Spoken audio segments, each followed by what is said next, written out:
Hey guys, it's me, Erin, and I am here just to talk to you for a little bit. When I first started this channel, I would just drink and talk. And today I'm drinking Blue Ranger, beer of the day. It is delicious. I just was watching this Facebook video about a kid with Tourette's, and his principal made him get up in front of the whole school and explain what Tourette's was and how when he was stressed it made it worse, and if people accepted him and didn't judge him for it, it wasn't as bad, and they ended up all clapping for him and making him feel accepted, and it was super cute, and it made me cry.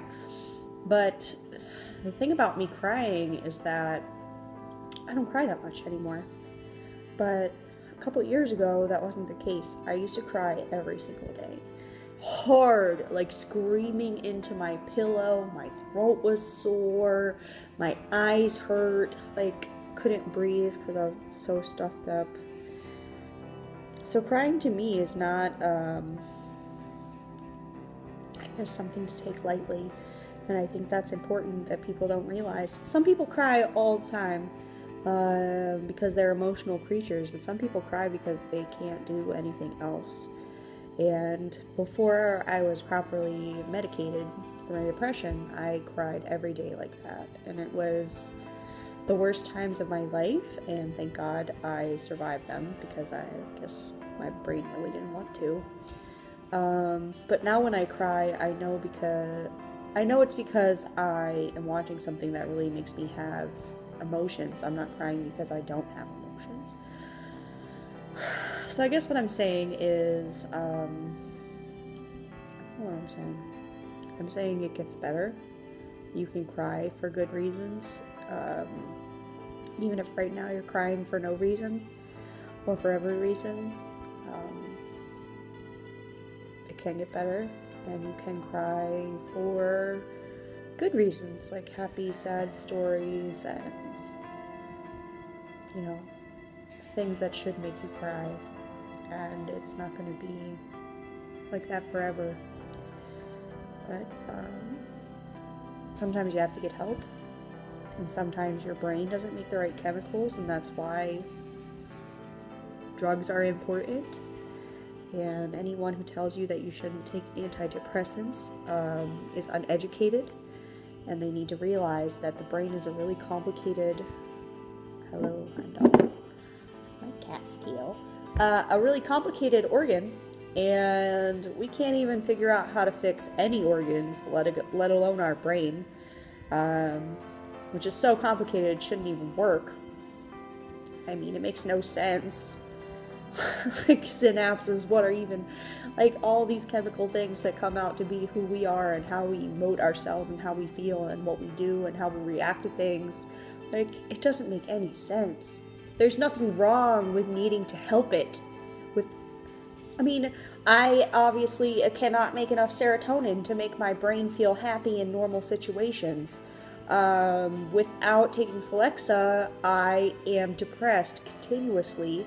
I feel like crying for no reason, like I said, and killing myself. But if I make enough serotonin and I modulate my dopamine receptors, then I feel like a normal human being. I feel like who I was before junior year of high school, which is when my depression started. And it's not easy to find the right combination, and sometimes that combination changes. Just this year, I had to double my dose of bupropion because all of a sudden I was, again, depressed every single day, and I'm taking the same stuff that I've been taking for almost 10 years now, and it wasn't working anymore.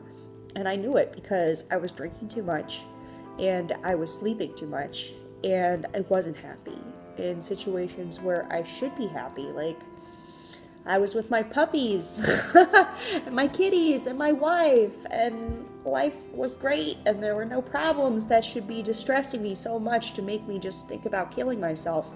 But I did. Fortunately, in almost every case of my suicidal thoughts, they were just thoughts and not actual plans. So I'm a very lucky person for those reasons. But sometimes suicidal ideations become suicidal plans and actions. And I hope that no one feels like they have to go through that. I hope that you guys, if you need help, that you will get it. And keep trying. Fight for yourself. It's not easy when you want to kill yourself to fight for yourself, but I think there's a survival instinct deep down in there where it's not necessarily that you want to kill yourself, but that you don't want to feel the way you're feeling anymore. So I firmly believe that there are then two options where you can end it or you can fix it. And a lot of times ending it is a lot easier. And a lot of times our brains make it seem a lot easier because brains are stupid. Brains are stupid complicated, and they don't make any sense. But I hope that anyone watching this or feeling this way will realize that you can fix it. It might take a long time. There might not even be technology to fix it yet. But I think it's worth it. I experience so many fantastic things every day. I get to play with makeup. I have 3 dogs and 2 cats. I have a beautiful wife. I have a mom and a dad and a sister. And I have my wife's family, and they all love me. And I have a beautiful job at H&M where I get to be myself, and I don't have to feel judged or anything. And I can talk openly about my depression there because people are people. And it's a thing, and it's common, and it's not a disease of rich white people. Even though I'm white, I'm not rich. And I firmly believe that it affects all people. It is possibly genetically based, of course, so it could have different frequencies in different races. That's totally optional. Totally a possibility. I don't know if anyone has studied that. But like even my wife in the Philippines, they don't acknowledge mental disease as a disease, but she has told me stories of her family wherein like there's no question in my mind that there is mental disorders running throughout the Philippines rampantly. Especially there, a lot of things are put off to superstition or dwarves and goblins, not to be disrespectful whatsoever. But a lot of times superstition does explain things that you cannot scientifically or choose not scientifically to explain. I think magic is an amazing and real thing in the universe because I don't think we will ever be able to explain everything. At that point, I think magic would cease to exist. But until that point, there's always going to be something that we can't explain scientifically or philosophically or anything, and that's magic, Before we figured out what created fire, fire was magic, and now it's a simple chemical equation. Gravity. Nobody knows why gravity exists. There's the, you know gravity exists. You can feel it. It's a law. There's a law of gravity. Of course, you're not going to just fly off the planet randomly because you are attracted to the planet through gravity.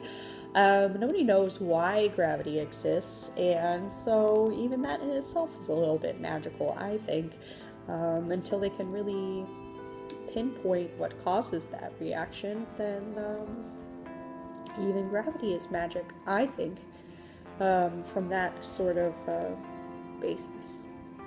I'm getting a little bit away from my story about crying. Let's see.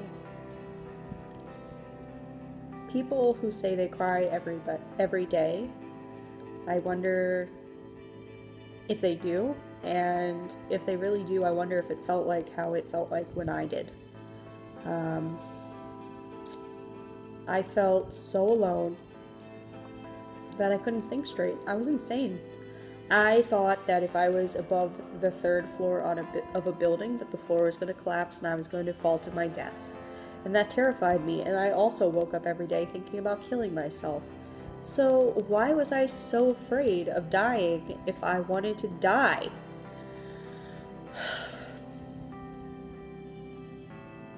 I don't know. But I don't feel that way right now. I haven't felt that way, fortunately, except for a small period of time before I changed my medicine. Like I said, this past year I haven't felt that way in 5 years. And I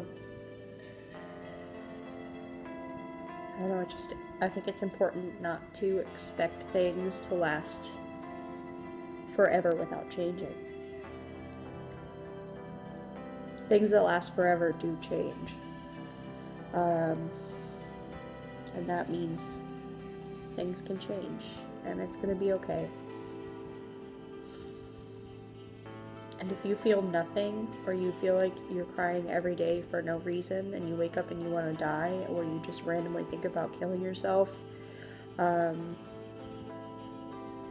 ask for help.